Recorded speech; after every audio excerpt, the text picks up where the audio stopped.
It's episode 195 of the Author Stories podcast. I'm your host, Hank Garner. You can find all of the shows at hankgarner.com. And while you're there, please subscribe. There's links in the right-hand sidebar. Today I'd like to thank some sponsors. Tales from the Canyons of the Damned, episode 16 is out. The very best in pulp fiction. The 16th issue of Tales from the Canyons of the Damned consists of 5 sharp, suspenseful, thought-provoking, short time travel-themed stories, each from a different featured master of speculative fiction. Tales from the Canyons of the Damned. Also, Dominion Rising, with 23 all-original science fiction and epic fantasy novels. Dominion Rising is the box set of the year. The collection features nearly 8,000 pages and over 1 million words in total, bringing you sharp, suspenseful, and thought-provoking novels of dark forces and light, of magic and adventure, of enchanted swords and galactic empires. Dominion Rising. Pre-order today for only 99 cents. Galactic Satori Chronicles by Nick Breaker and Paul E. Hicks. A thirst for revenge sends one man on a deadly journey through the galaxy in the adrenaline-pumping new novel Galactic Satori Chronicles. Book 1 and Book 2 are now available. Some of the very best in science fiction and a guaranteed epic beach read. Pick up Books 1, Earth, and Book 2, Chron, by authors Nick Breaker and Paul E. Hicks. I'd also like to thank my good friend Ed Gosney for sponsoring the show. Ed's blog, Cool Comics in My Collection, is a weekly trip down memory lane that is more than just nostalgia. I guarantee you'll learn something you didn't know before. Ed is also an unbelievably great writer, and his book Prometheus Stumbles is on sale for just 99 cents until June 20th. Or grab the audiobook available on audible.com. Pick it up, it carries the author story seal of approval. As always, we have an audio clip from Richard Gleaves' Jason Crane series at the end of the show. You'll want to be sure to stick around for that. Before we get into our great interview today, here's a word from our newest sponsor, Amy Hale. Thank you for listening.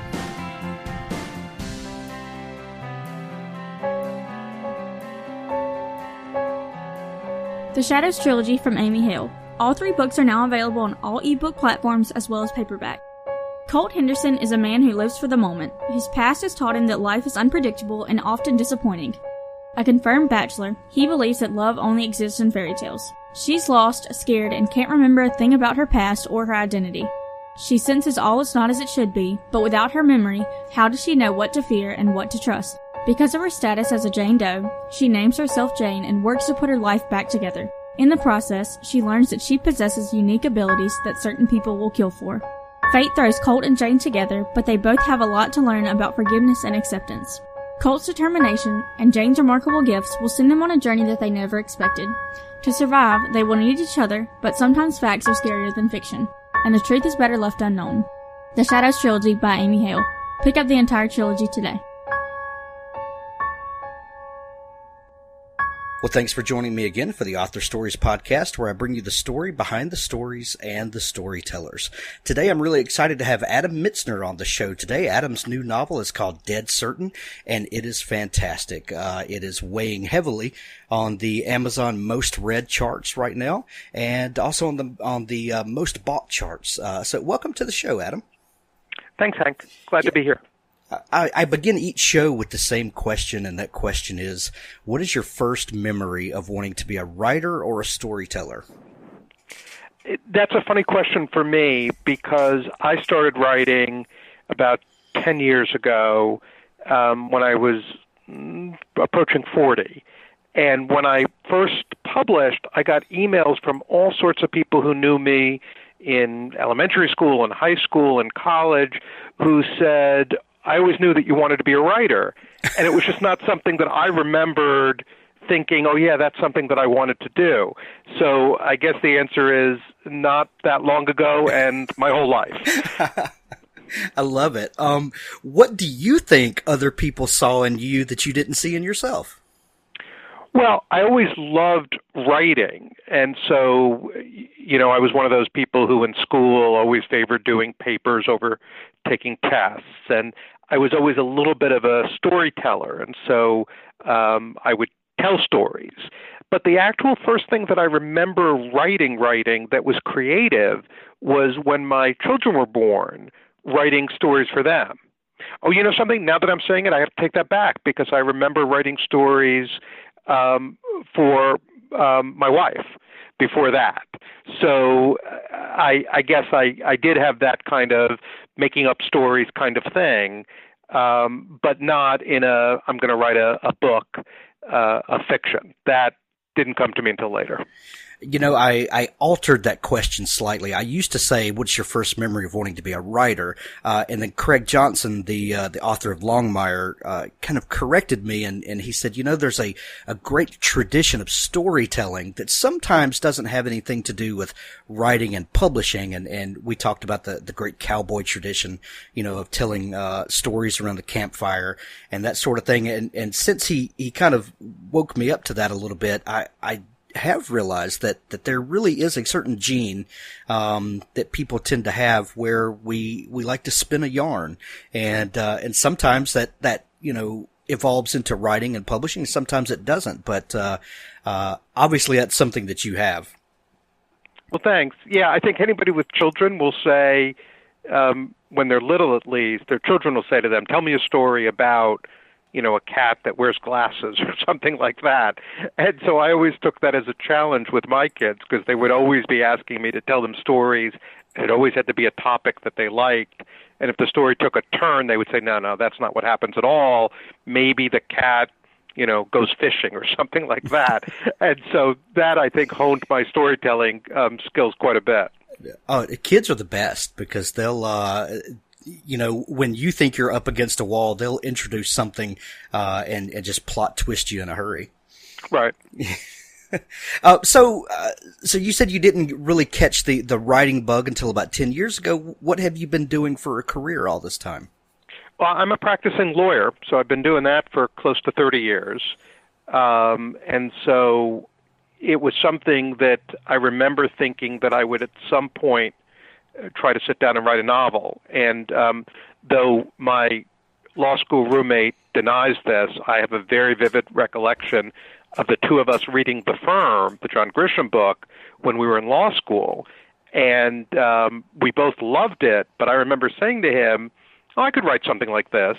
And he laughed, and he said, you could not write something like that. And I remind him of that all the time now.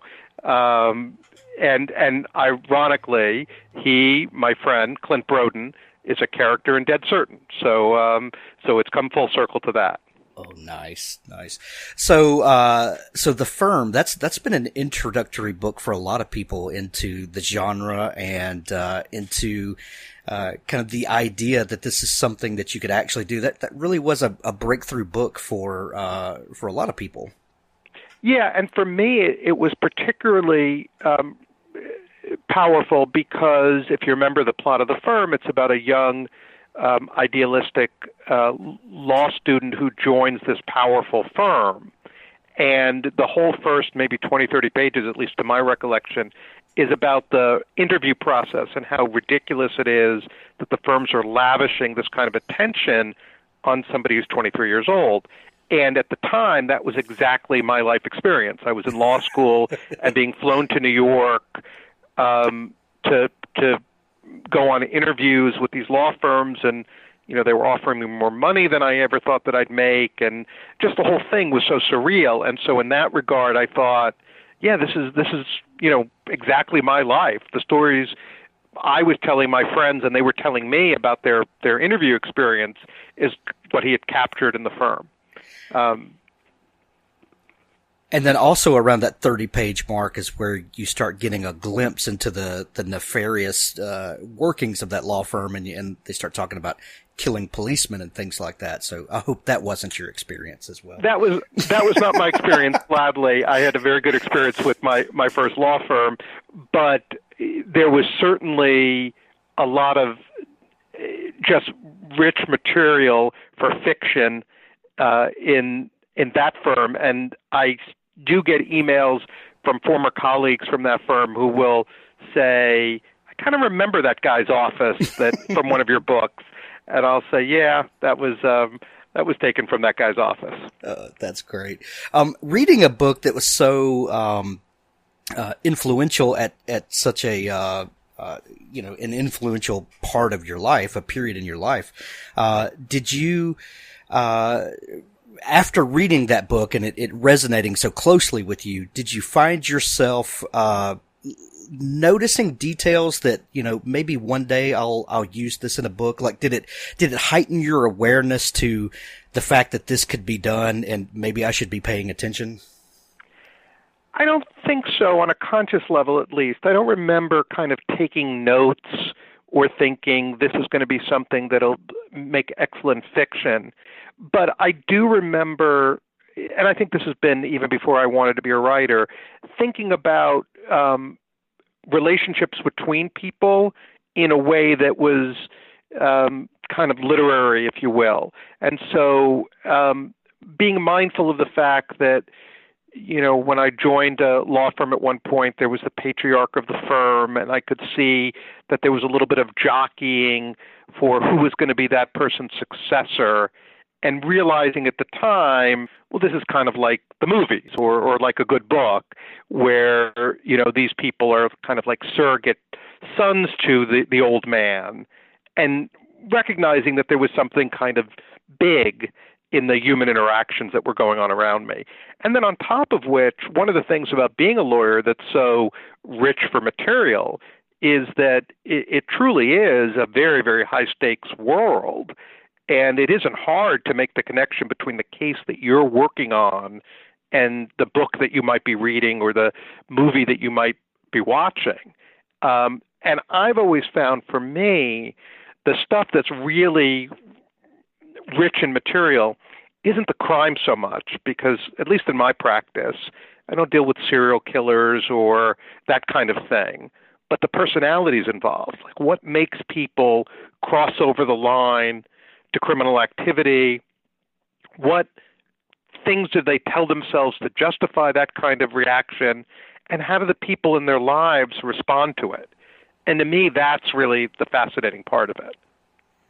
Well, speaking of that, that is something that I had a little note jotted on my notepad here to ask you, is that your books definitely stand apart in the genre because you do have such rich characterizations, and your relationships with your readers are phenomenal. And since we're kind of picking on Grisham, that's one complaint that you hear people say about him, and God love him. I'm the biggest Grisham fan ever. But some people will say that his characters are a little wooden or sometimes paper thin, but his plot is is spot on, and he'll admit that he is a plot writer. Do you consciously, well, you said that you're really interested in the interaction between people, but I guess what I'm asking is, because your books are very tightly plotted, at least they read that way, but your characters are very real. How do you balance those two things in keeping a plot that's moving forward and keeping people involved in the story while also making your characters very, almost four-dimensional? Well, I appreciate you saying that, because it is something that I strive very hard to achieve. For me, it starts with the characters, and I think that is part of probably what the reader can see at the end result as well. Sure. And one of the things that, one of the toughest questions that I'm asked for me to answer is, what's the book about? Because it's never about, to me, it's usually not about what ultimately the synopsis will say it's about. And I've had more than one occasion where I've been at a book reading or something, and I give some explanation about what the book's about, and afterward my wife will say, why don't you just read from the back of the book about what the book's about? Because I don't think that's really what people think the book's about. And yet, like for Dead Certain, I would say it's about the relationship between these two sisters. And that's what I wanted to write about, and that's the first thing that occurred to me. And it was only later that I said, all right, there's going to be suspense, and there's going to be a twist, and people are going to try to figure out what's going on. But that's, what propels the story forward, but it's not, to me, what the book is about. The book is about how well do you know the people that you're closest to, and do you love them even when you find out things that you had no idea about that might be a little disappointing? Yeah. And so that's what I think gives the books their character development, and it makes it a little bit, to me, it's more exciting to write, but it is a little bit more challenging because, speaking of John Grisham, he had, I think it was in the New York Times Book Review this past week, I was reading an analysis where he was talking about writing a thriller, and one of the things he said is, don't write the first sentence until you know the last sentence. And I do not do that. And Right. I have never done that. And many people say, well, if you did, you'd know where you were going from the beginning. And I always say, I suppose, but, first of all, it's not really a choice for me. I don't know how to do it that way. And second of all, what I think makes my books exciting is I write the way I read. So I write something and then I say, I wonder what's going to happen next. And then I write the next chapter. So if I knew what was going to happen next, I wonder if it would have that same immediacy. But like I say, I respect people who plot the whole book out, and I'm sure there are many, many things that they get from that I don't get from that in the way that I write, but I wouldn't even know how to do it. And in fact, the book I'm working on now, I would say 80% finished with it, and I'm still not 100% sure how it's going to end. And to me, that makes the writing more exciting, but it's a little scary for me too, because I wish I knew how it was going to end.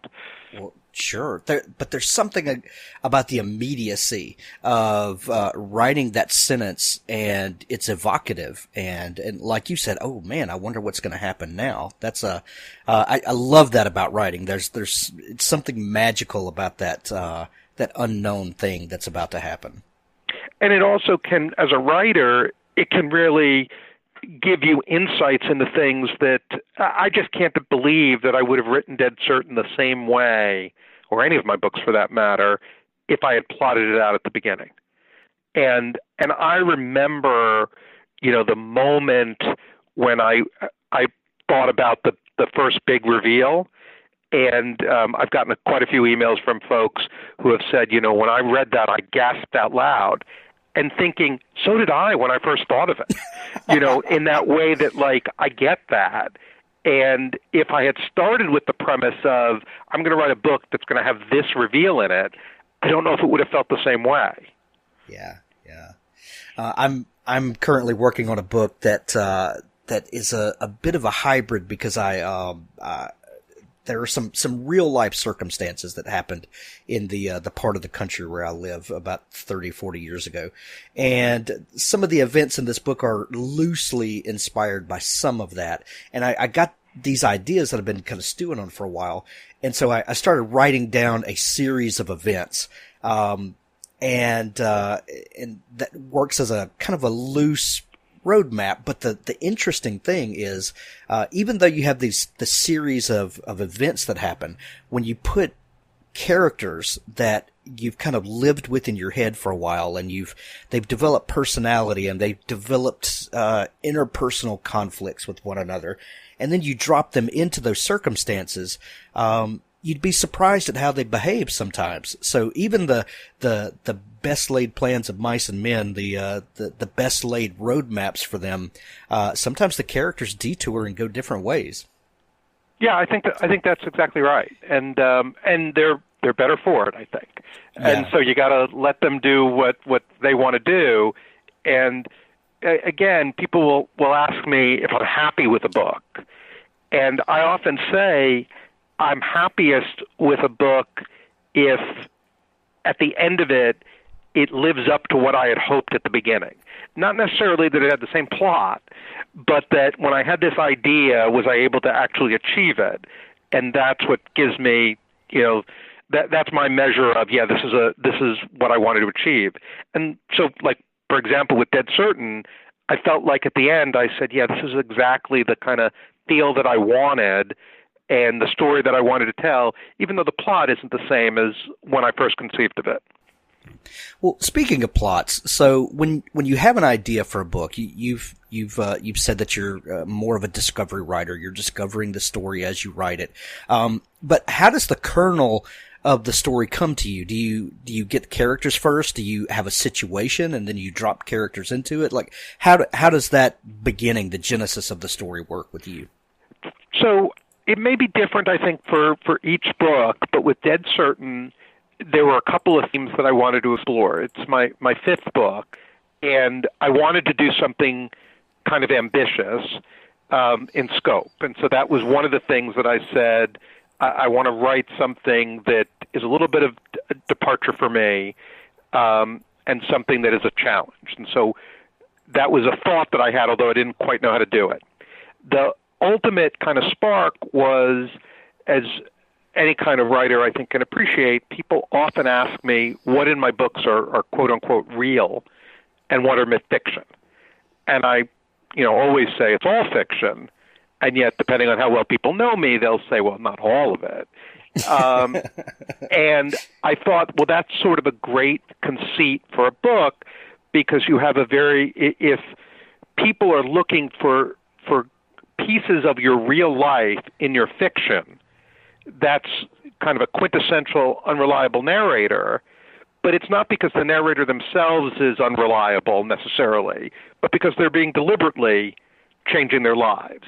And so that was one of the themes that I wanted to explore, that this book is about these two sisters, and one of them is a writer who goes missing, and the main pieces of evidence about what might have happened is a book of fiction that she wrote, which may or may not have any similarities. And one of the things that I find interesting that readers will email me about is they'll say, I didn't understand this because this happened in the book, within the book, and they'll just assume that that also happened to the character in real life. And I'll have to say, no, just like any book, just because the character is writing a book in which these terrible things happen to the character in the book doesn't mean that they also happen to her. They might have, but that's kind of the thrill of it. And then the second piece of it was the relationship between the sisters. I have two daughters who are much younger than the characters in the book, but thinking about them as grown women and what their relationship will look like in the future. And then I suppose the third component of it is also something that's kind of personal to me, and this issue about pursuing your passions and being a creative person and putting them to the side to kind of take a more traditional path. And so I had that issue in the book as well, because the older sister also saw a career in the arts and decided to become a lawyer instead. And her younger sister is now is a writer who is having some success. And that's a personal issue to me in my family, because I obviously am someone who pursued the older sister path, became a lawyer, and only later in life did I decide that I was going to try to pursue a more creative option. But my daughters are both actress types, and they're still in school, and people are always saying to them, well, you really should, go to law school or go to medical school or major in business and then try acting later.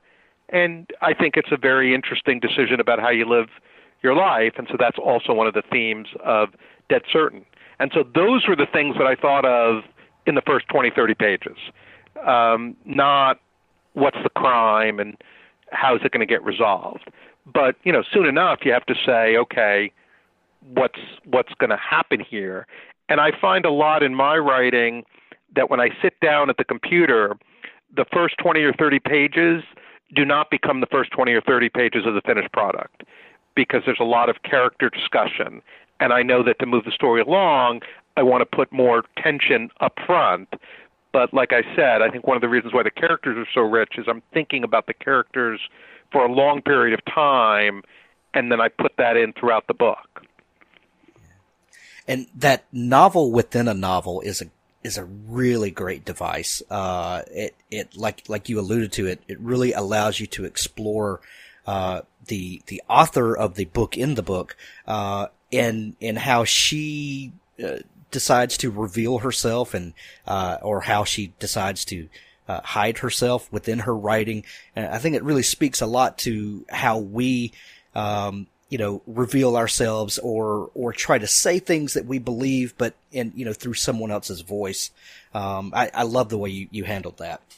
Thanks. I appreciate that. And I think that's a important issue for writers generally. And, for me, so I've written 5 books that have been published, but I wrote 2 before those that were not published.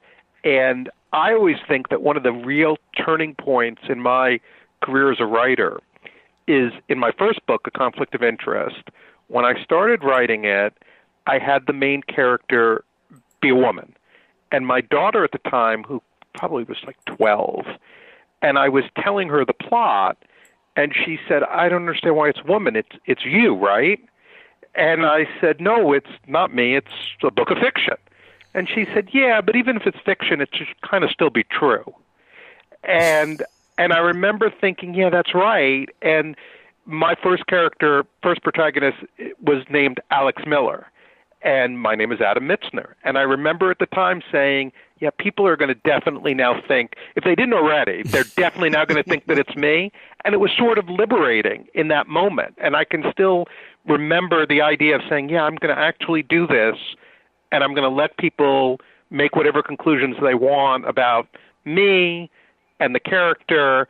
And, for me, it was like, all right, now I can really write without fear, because that fear of what will people think about my work and what will they think about me kind of all went away with that. So I think that's a big issue for a lot of writers is, you have to be somewhat fearless about it. And it's a lot because, like I said, they're act that way at all. Like I couldn't go on a stage in front of people and, be so revealing about myself, even through a character. But, I think as writers, we do it on the page. Yeah, absolutely. You have a great story about how you got started in publishing. How did a cookbook editor factor into your journey to get published? It is one of those things where it shows you what a circuitous route anybody can take to publishing. So I decided that I was going to try to start writing something, and I had written, 150 pages or so, and I knew someone whose brother was a literary agent. And so I contacted them, and he read the 150 pages, and he said, well, I think it's great, but I really have no idea because I mainly represent cookbooks. So I can't really help you on this. But what he did do, which helped me more than I think probably anybody in my writing career in terms of direction, was he put me in touch with a guy named Ed Stackler, who was a private editor. And he specialized in thrillers. And he read my work and said, I think this is really great, and gave me some direction about how to make it better. That's really where everything started, because Ed, in turn, connected me with my agent, and getting an agent is such a huge gateway to getting published. And then my agent ultimately hooked me up with my first publisher. But all that being said, one of the things I often say to people who are aspiring writers is, it looks like it happens fast, but in reality, I wrote this book and Ed edited it and told me he thought it was great. And then my agent, Scott Miller at Trident, who's a fairly important person in the literary agency world, told me it was great. And then he couldn't sell it. And he said, but this was a really great introduction for you to people, and show me what else you have. But I didn't have anything else. So I went back and I wrote another book, and I gave it to Scott, and he said, I don't like this nearly as much as your first book. And he said, I would recommend you not even try to sell it, because you might lose some goodwill from people who really liked your first book. And so he suggested I go back and write a third book, trying to stay closer to the themes of my first book. And it's that third book, Conflict of Interest, which now I've gotten the habit of telling people is my first book, but that was what he sold. And so, when you explain this, it takes 5 minutes to explain, but it was 4 years, right? Because someone says, oh yeah, I know you spent 2 years writing this book, but I don't like it and I don't want to send it out. Could you give me something else? You're like, okay, I'll talk to you in 2 years. And in those 2 years, it's not like my agent and I are talking every day. I don't think I spoke to him until I was ready to submit something. And the whole time you're thinking, am I really just wasting my time here? Is anyone ever going to read what I've written? And so you really, I think, have to be writing for yourself and for the love of writing rather than think, I'm writing to make money or to be a bestseller or whatever, because the odds of that happening are just so slim. And the age of instant gratification that we're in now, most people honestly would not have pursued it, would not have persisted, and written the second, much less the third book. You obviously believed enough in your craft and your dream that you persisted, but obviously there were dark days along that path, I'm sure. How did you keep yourself motivated to keep pressing on? The main way that I was able to do it was it didn't matter to me that much if I was published, in the sense that I was writing for me, I was getting joy out of everyday writing, and it was a dream that I'd be published, but it wasn't necessarily the goal that I was working toward. And yeah, there were times when I thought, if Conflict of Interest doesn't get bought by somebody, I don't know if I could write another book, largely because I thought, I don't know if I could write anything better than this. And I think back about that because, different people have different views about which of my books is their favorite. But certainly I think the books are getting better. And so I remember thinking, I could never write anything better than this. And now 5 books later, I think, well, I've written 5 books, at least as good as that. So to me, that's the trick, is that you got to love what you're doing. And, for me, I think I've had more success as a writer than I ever dreamed was possible. And so it's all gravy. And, I still will sometimes get a negative review and it makes me sad, or, the sales for the week weren't what I was hoping for.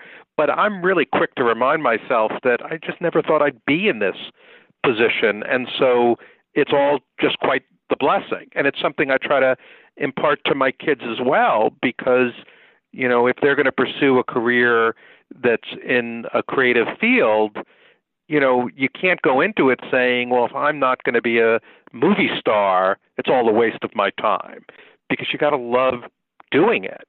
And writing is really a marathon. And, when I was younger, I ran one time the New York City Marathon. And a lot of people have said to me, I'd love to run the marathon, but I don't think I could do the training. And I always say to them, that is the marathon.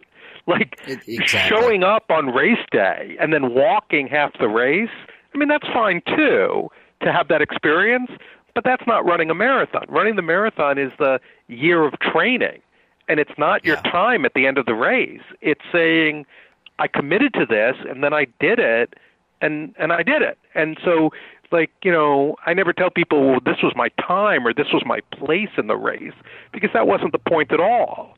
And I feel that way about writing too. It's not about, these are how many books I've sold or how much money that I've made, but it's more about, these are stories that I wanted to tell and something that I worked hard at, and I'm happy with the end result. Right. Sometimes to me, the things that are not as successful as interesting or more interesting as the things that do succeed, because I think we can learn a lot from the missed opportunities or the mistakes we make along the way. You said the second book that you wrote, your agent said he didn't like it as much as the first one. What do you think you did wrong there, or did you just stray from your original intent and purpose, or what did you learn from that experience? What I learned was that the books have to be really a part of you. And at least for me, I couldn't tell a story that I didn't feel. And so my experience was the first book that I wrote was set in a law firm, and it was very personal to me. But the plot was kind of small, was the criticism that I got from publishers, that the tension wasn't so much about life or death, but about, people losing their way. And so what I did was I took that criticism and I said, okay, I'll write something much bigger. And so the second book was a more political thriller, really big, about the assassination of the president. And what Scott's criticism, which is completely true, was I don't feel you in this world. And, what I loved about your first effort was like I was put in a world that I hadn't experienced by somebody who really knew that world. And this, I don't get that as much. And so there are a lot of lessons to be learned from that. One is how you respond to criticism, right? Because people who didn't know me were saying, make it bigger, make it bigger. And I took that to mean, make it huge. And that's not, it wasn't what I could do. And also to stay within in your own experiences and the stories that you want to tell. And it's funny because, like, people often say to me, well, are you going to publish that book now? And I say no. I mean, there was a reason he didn't want to send it out. And the fact that maybe my publisher would say, oh, sure, if to curry goodwill with you, we'll publish it, or that I could self-publish it. I don't want to do that because he was right. It's not representative of the kind of work that I can do. And so it's good to have a book or two in your desk drawer that you say, yeah, this is my stuff that I learned from. And in some ways they're first drafts of the books that you finally put out to the world. So yeah, I learned a lot in the process, but it was hard. It was hard being told, this I don't like so much. In the same way that the first time I got rejected from a publisher, I thought, well, why? But, you understand. Yeah. Well, it's almost become a little cliche the last few years for people to quote like Malcolm Gladwell and the 10,000 hours of honing your craft behind the scenes, and then one day you've put in all the work behind there, and all of a sudden it pays off. But there's a lot of truth to that. There's a lot of truth to putting in the time and the effort, and putting some sweat equity into this thing that you want to do. And it really does teach you that the work teaches you, how to do the thing. Yeah, no, I think that's entirely right. And, one of the things that I find exciting about writing is that I feel like I'm still learning. As my audience grows, there's different types of people with different experiences emailing me about their perceptions of the book and making me think about the work in a way that I hadn't previously. And, part of the challenge is to say, can you keep getting better? So I hope I'm going to be up to that challenge for a long time. Absolutely. Your new book is with Thomas and Mercer. How did that relationship come about? So Thomas and Mercer is a division of Amazon Publishing. And the woman who acquired it, a woman named Liz Pearsons, so she told me, somebody who'd been reading my books from the beginning. My first 4 books were published by Gallery Press, which is a division of Simon & Schuster. And when I first started talking to Liz about going over to Thomas and Mercer, it was a real choice point for me. leaving a big, well-known publisher to go over to Amazon. But one of the things that I found frustrating about my experience at Simon & Schuster was I thought my books were really good and just didn't get a wide audience. And I couldn't figure out, and this was no criticism of them, because as I often said to them, I don't know why somebody would buy my book either, given, like, how would they find it even? And I put my email address in the acknowledgments because I really enjoy hearing from readers. And early on, one of the things I would ask them is, how'd you find it? Like, what caused you to buy my book as opposed to another book? So one of the things that Amazon was able to do is to say, we can bring you to people who would never have found you otherwise through their network of being able to advertise and emails and things like that. And I have to say that it's been beyond my wildest expectations how many people have read the book. And then, of course, the idea of that they really like the book. And so that's just been great. And it's what I've been hoping for years, that idea that, I think I have something here and I just wish I could get it out to as many people as I can. And Thomas and Mercer's really provided that for me. And Amazon, launched their own charts platform a few weeks ago. I'm not exactly sure how old it is, but I've been watching it for several weeks now. And it's really interesting because they have two different charts, the most bought and the most read.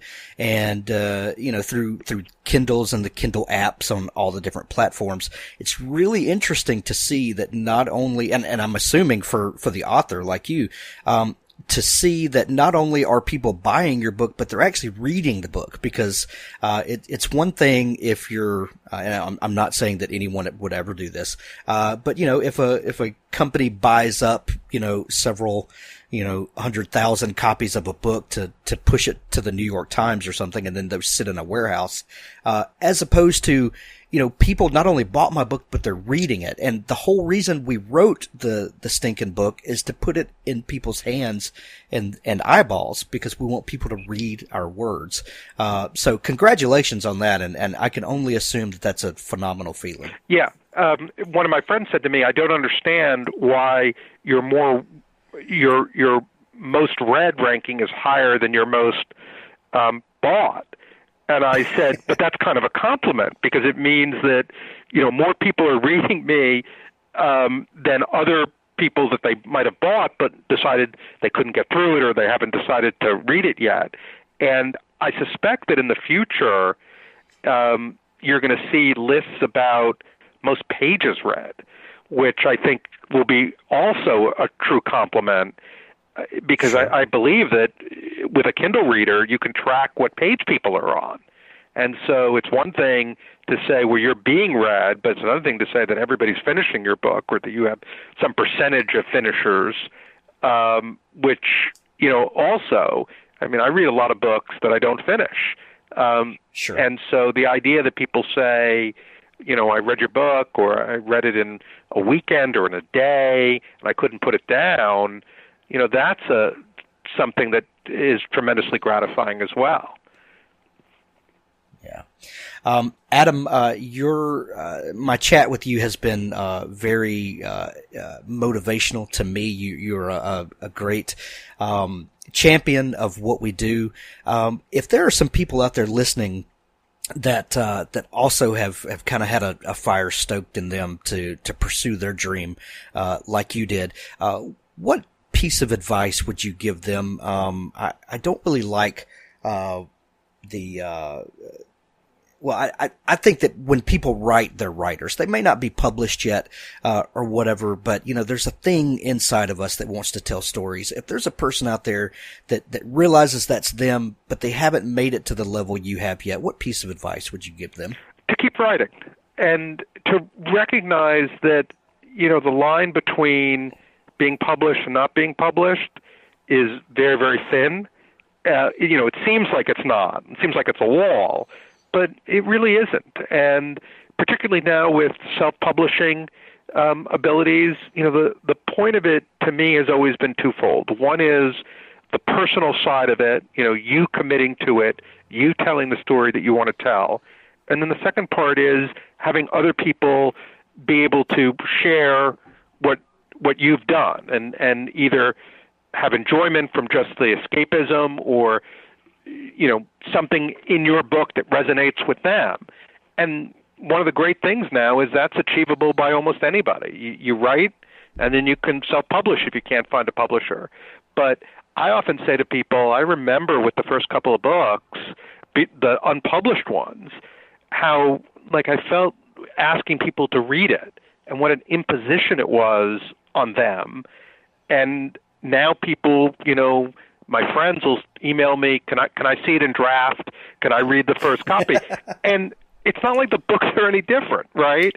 It's just that now people want their names in the acknowledgments or whatever. But I think back because, I'm appreciative of the early readers, and I know that the people who are volunteering now just want to help.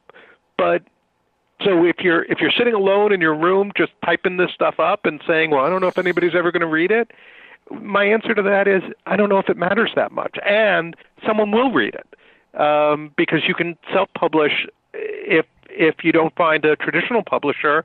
And I think that's absolutely fantastic as well, because the point is reaching people. And, with Dead Certain, I'm getting a lot of emails, which is something I love. And, again, it falls into that category of, there was a time when the book would come out and I get one email a week. And I would say to my wife, don't ever let me complain if I'm overwhelmed with emails someday, because that's what I'm hoping. And with Dead Certain, I'm getting a lot of emails, and it's great to answer each one. And I love the ones who say, I love the book, and it was so exciting, and I stayed up all night reading it. But what I really love are the people who say, it touched me. I have a sister, and I immediately called my sister after reading the book and told her she should read it. And so, when you think about it in those terms, I think about the books that have touched me. And it's just so amazing to feel like you've had that kind of place in someone's life. And you don't need a million of those, right? You need one to say it was really worth it. So, again, obviously it's great to sell 1 million books, and that's better than selling one book. But even giving away one book is better than not doing it at all if you're going to have that kind of impact on somebody. And that's why we do it in the first place, isn't it? That we want our stories to mean something to somebody. That's right. Yeah. Adam, thank you so much for taking time out of your busy day to join me on Author Stories. Where can people find you if they want to, dig into your back catalog or find out more about you? So the best way is I have a website, adammitzner.com, and certainly you can find all my books on Amazon, and my prior books you can find, any bookseller or Barnes & Noble or whatever. But as I said, in the acknowledgments is my email address. And so I greatly encourage anybody who's read any of my books to send me an email, tell me what they think of it. People tell me mistakes that I've made, and I take those to heart. And so I just enjoy very much the interactive process of communicating with readers. Adam, thank you for taking time to come on the show. I really appreciate it. My pleasure. Thank you, Hank. Stay tuned now for a clip from the Jason Crane series by Richard Gleaves. There's a link to the entire series in the show notes. As always, tune in every Tuesday and Friday for new episodes of the Author Stories podcast. Find all of the archives at hankgarner.com. Now on to our clip from the Jason Crane series by Richard Gleaves. His body broke free of its paralysis, and he stumbled forward, losing his balance. He fell down the slope towards the spot where they had been. His hand shot out unthinkingly, and he grabbed the corner of the black stone bridge. Hoofbeats. Pounding hoofbeats. Coming closer. Coming up the road. Someone or something galloped towards him. The head of an emaciated horse burst from the gloom of the road. The rider was fumbling, out of control, without saddle or bridle, clutching at the white mane, kicking the beast across the hindquarters with his thin legs, his face a frozen mask of terror. He whipped around to look back over his shoulder. Something chased him. Something terrible. Jason spun away as the horse ran over him, spearing him through the chest with its iron-shod hooves. He was unhurt. The horse galloped upward and across the bridge, across strong timbers, rough-hewn and knot-holed.